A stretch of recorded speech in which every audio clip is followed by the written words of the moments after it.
नमस्ते। Morning pulse India के take AI plus आज का टिप सेक्शन में आपका स्वागत है।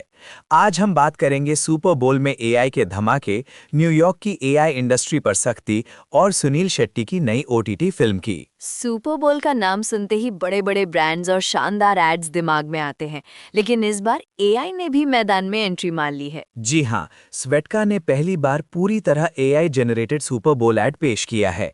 ये विज्ञापन न सिर्फ अनोखा था, बल्कि इसने बाकी ब्रांड्स को भी एआई के इस्तेमाल के लिए प्रेरित किया। स्वेटका का एड कैसा था? क्या लोगों को ये पसंद आया या फिर एआई जनरेटेड होने के कारण इसमें कुछ कमी महसूस हुई? इस एड की खास बात थी इसकी क्रिएटिविटी और स्पीड। एआई के जरिए कुछ ही दिनों में पूरा कैंपेन तैयार किया गया। हालांकि कुछ लोगों को इसके विजुअल्स थोड़े अजीब लगे, पर ओवरऑल बस काफी स्ट्रांग रही। सुपर बोल में सिर्फ स्वेटका ही नहीं, एंथ्रोपिक और ओपन एआई के बीच भी मुकाबला देखने को मिला। एंथ्रोपिक ने अपने नए चैटबॉट क्लॉड को लेकर बोल्ड कैंपेन चलाया। एंथ्रोपिक ने अपने विज्ञापनों में ट्रांसपेरेंसी और सेफ्टी को हाईलाइट किया, जो ओपन एआई के मुकाबले इसे अलग बनाता है। दोनों कंपनियों के बीच ये हेल्दी कंपटीशन एआई इनोवेशन को और तेजी देगा। एआई जेनरेटेड एड्स के सुपर बोल में आने का क्या मतलब है? क्या आने वाले समय में पारंपरिक एड एजेंसीज पर इसका असर पड़ेगा? बिल्कुल, ये शुरुआत है। एआई से एड प्रोडक्शन तेजी से होगा, कॉस्ट कम होगी और पर्सनलाइजेशन बढ़ेगा। एजेंसीज को अब और क्रिएटिव होना पड़ेगा या फिर एआई को अपनाना होगा। अब बढ़ते हैं अगली बड़ी खबर की ओर। न्यूयॉर्क के राज्य विधानमंडल में एआई को लेकर 2 नए बिल पेश किए जा रहे हैं।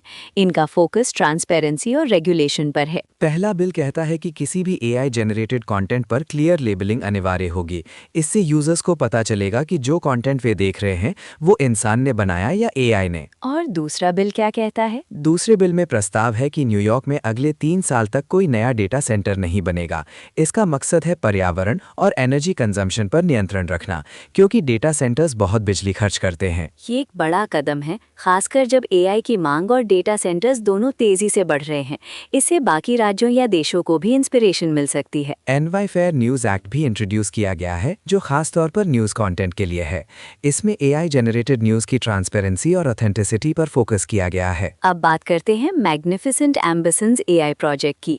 हाल ही में टेक क्रंच एआई ने लिखा कि वो अब इस प्रोजेक्ट से थोड़े कम नाराज हैं, लेकिन फिर भी इसे सही नहीं मानते। ये प्रोजेक्ट क्लासिक फिल्म को एआई से फिर से बनाने की कोशिश है, लेकिन कई एक्सपर्ट्स मानते हैं कि ऐसी हेरिटेज फिल्मों को अनटच्ड ही छोड़ना बेहतर है। एआई की मदद से लॉस्ट फिल्म्स या इनकम्प्लीट प्रोजेक्ट्स को पूरा करना एक नई ट्रेंड बन सकती है, लेकिन इससे ओरिजिनलिटी और क्रिएटर्स के विजन पर सवाल उठेंगे। अब चलते हैं आज की यूजफुल टुडे सेक्शन की ओर। सुनील शेट्टी की ताज़ा टुलू फिल्म जय अब ZEE5 पर स्ट्रीम हो रही है। ये पहली बार है जब कोई टुलू भाषा की फिल्म ओटीटी पर आई है। टुलू भाषा की फिल्में बहुत कम देखने को मिलती हैं। सुनील शेट्टी के फैंस के लिए ये एक खास मौका है। साथ ही साउथ इंडियन सिनेमा को नेशनल प्लेटफॉर्म भी मिल रहा है। ZEE5 पर जय की स्ट्रीमिंग से रीजनल लैंग्वेजेस की रीच और बढ़ेगी। अगर आप कुछ अलग और फ्रेश देखना चाहते हैं तो ये फिल्म जरूर ट्राई करें। आज की टेक और एआई की दुनिया में यही थे सबसे बड़े अपडेट्स। मॉर्निंग पल्स इंडिया के इस टेक एआई सेक्शन को यहीं समाप्त करते हैं। पूरी एपिसोड के लिए हमारे चैनल पर बने रहें। धन्यवाद।